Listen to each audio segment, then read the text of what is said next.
जब से Donald Trump आकर यहां पर उन्होंने इंडिया के खिलाफ काफी हद तक बातें करना शुरू की है, पीएम नरेंद्र मोदी को अपने झांसे में गिराने की कोशिश की है, पीएम नरेंद्र मोदी के खिलाफ अलग अलग एलिगेशन लगाए हैं, तब से कांग्रेस पार्टी को एक नया मुद्दा मिल गया है। दरअसल बात यह थी कि उनके वोटर चोरी अभियान, एसआईआर, ये सब काम नहीं कर पाए। जब तक वो एसआईआर की बेइज्जती कर रहे थे, उसको धिक्कार रहे थे, तब तक बांग्लादेशी मियाओं का केस सामने आने लगा। बांग्लादेश और इंडिया के बीच में रिलेशंस खराब हो गए। दीपू चंद्र दास के साथ इतना बुरा और खौफनाक हादसा हो गया, और दीपू चंद्र दास ही उस लिस्ट में नहीं है। अभी तक पिछले महीने से लेके अभी तक 2 मौतें हो चुकी हैं हिंदुओं की वहां पर। ये 2 मौतें भी बहुत बड़ी चीज है।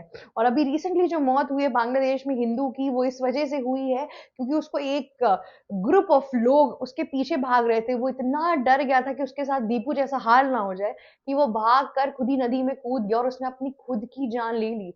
सोचिए, नदी में कूद के, डूब के, तड़पते हुए मरने में उसको कितना कितना अंदर से बुरा लगा होगा। उसके बावजूद भी उसके पास कोई चारा ही नहीं बचा था, वो इतना डर गया था। इस तरीके की स्थिति बन चुकी है बांग्लादेश में। तो खैर, कांग्रेस पार्टी के पास आज सच इस टाइम पर कुछ भी नहीं बचा है कि वो अब नया थ्रो कर सके। इसीलिए उन्होंने सोचा है कि किस तरीके से डोनाल्ड ट्रंप ने जितने भी एलिगेशंस लगाए हैं, भले ही ministry of external affairs, Narendra Modi, इन लोगों ने इसको क्लैरिफाई नहीं किया है, पुष्टिकरण इसकी नहीं की है, उसके बावजूद भी इसमें पूरा एक प्रोपेगेंडा निकालेंगे। सुप्रिया श्रीनेत जो स्पोक पर्सन है कांग्रेस की, उन्होंने कोई कसर नहीं छोड़ी है, सुबह से लेकर रात तक अलग अलग तरीकों से मोदी जी को इस पे क्वेश्चन करती रहती हैं। पर एक बार भी उन्होंने ये नहीं बोला वीडियो के अंदर कि डोनाल्ड ट्रंप की ये साजिश भी हो सकती है इंडिया को डिफेम करने के लिए। लेकिन खैर, अब ऑपोजिशन, इनको तो बस सत्ता के लोभ से मतलब है ना। पैट्रियोटिज्म वगैरह इनके अंदर होता तो वंदे मातरम की पूरी कंट्रोवर्सी थोड़ी ना होती। जब 150वां कॉन्स्टिट्यूशन डे मन रहा था, उस टाइम पे सबने वंदे मातरम के टाइम पे सल्यूट किया था, पर राहुल गांधी ने नहीं किया था। तो अगर कांग्रेस पार्टी के लिए ये सब चीजें मैटर करती तो बात ही क्या थी। लेकिन इनके लिए बस सत्ता में रहना मैटर करता है। आगे बढ़ते हैं हम इस टाइम पर। तो ऐसे ऐसे स्टेटमेंट्स आ रहे थे। अब कांग्रेस पार्टी के जो ऑपोजिशन लीडर ऑफ ऑपोजिशन है राहुल गांधी, उन्होंने एक नया स्टेटमेंट निकाला है। जब उन्होंने देख लिया कि ओवैसी के, सुप्रिया श्रीनेत के, प्रियंका गांधी, मल्लिकार्जुन के बाद से इनके जो भी इन्होंने बोला, इससे कोई फर्क नहीं पड़ रहा है, तब राहुल गांधी एक नई स्पीच लेकर आए। उन्होंने वहां पर बोला कि पीएम नरेंद्र मोदी को एक कॉल आता है डोनाल्ड ट्रंप से और वहां पे वो सीधे नरेंद्र सरेंडर हो जाते हैं। मतलब नरेंद्र मोदी अपने आप को सरेंडर कर लेते हैं। वो कहते हैं ट्रम्प ट्रम्प ट्रम्प, उन्हीं का गुणगान गाने लगते हैं। और इस टाइम पे इंडिया में नरेंद्र मोदी के अंदर जो हम जज्बे की बात वगैरह कर रहे थे, वो सब चीजें दिख नहीं रही है। इस टाइम पे वो लो से दिख रहे हैं, डोनाल्ड ट्रंप के इशारों पे घूम रहे हैं। ऐसा सब कुछ उनके बोलने का एक क्रक्स निकल के आया था। अब उन्होंने जो नेक्स्ट एग्जाम्पल दिया, वो ये दिया कि कैसे इंदिरा गांधी के पास भी यूएस की तरफ से प्रेशर आया था, पर इंदिरा गांधी ने बोला मुझे जो करना होगा मैं वही करूंगी, और उन्होंने धिक्कार दिया इस पूरे चीज को। और लेकिन नरेंद्र मोदी तुरंत डोनाल्ड ट्रंप के आगे झुक गए। आइए जरा इस बात की अब फैक्ट चेकिंग करते हैं, क्योंकि राहुल गांधी पिछला इतिहास भूलने की उनको बीमारी हो चुकी है। वो अभी अभी रीसेंट इतिहास तो याद कर नहीं पाते हैं, तो पिछला तो खैर छोड़ ही दीजिए।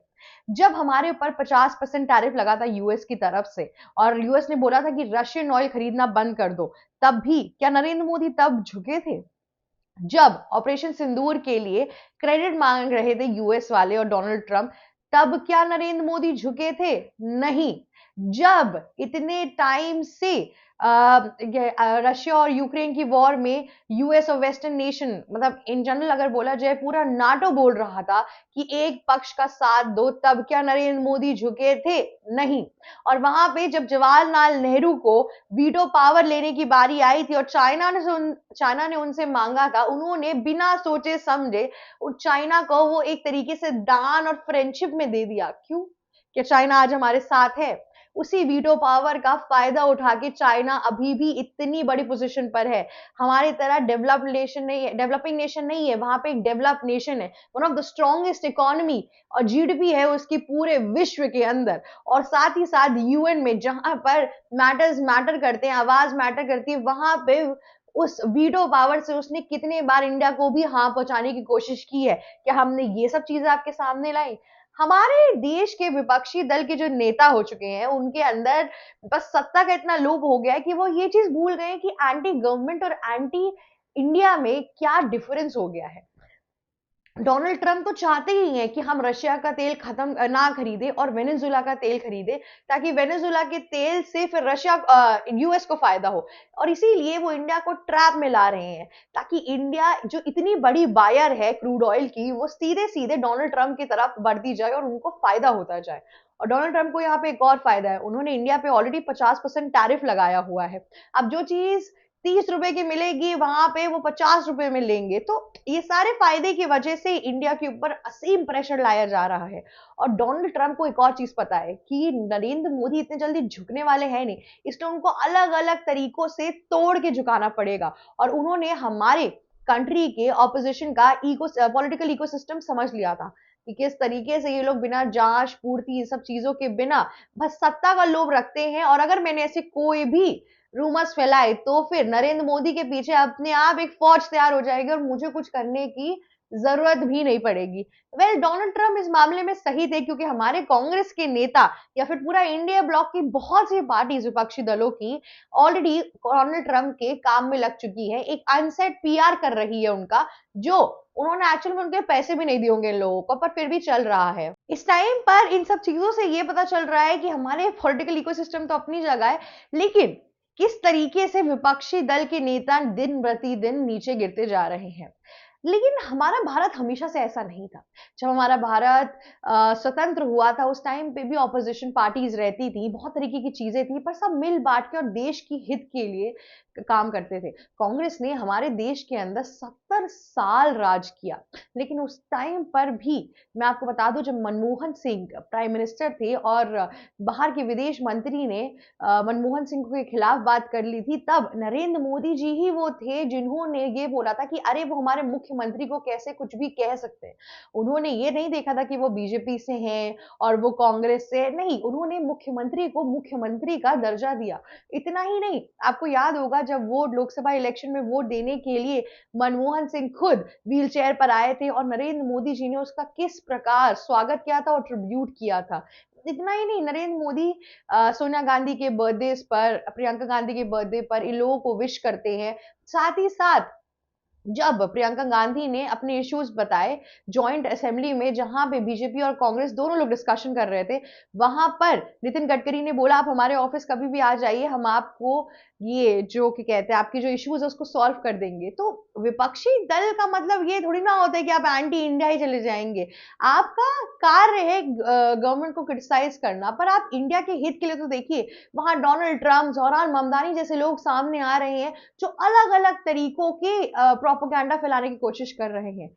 इनसे अपना यूएस तो संभल नहीं रहा है। डोनाल्ड ट्रंप को तो इस बात का डर है कि जो मिड टर्म इलेक्शन आने वाले हैं यूएस के, उसमें कहीं हार ना जाएंगे और उस हार के बाद से कहीं इनको प्रेसिडेंट की पोजीशन से दोबारा ना हटा दिया जाए, क्योंकि डोनाल्ड ट्रंप अपना टेन्योर पूरा ही नहीं कर पाते हैं ना, तब तक वो उसके पहले उनके इतने घटिया डिसीजन होते हैं कि उनको बाहर फेंक दिया जाता है। और इस टाइम पे डोनाल्ड ट्रंप यूएस को इसीलिए इंप्रेस करने की कोशिश कर रहे हैं।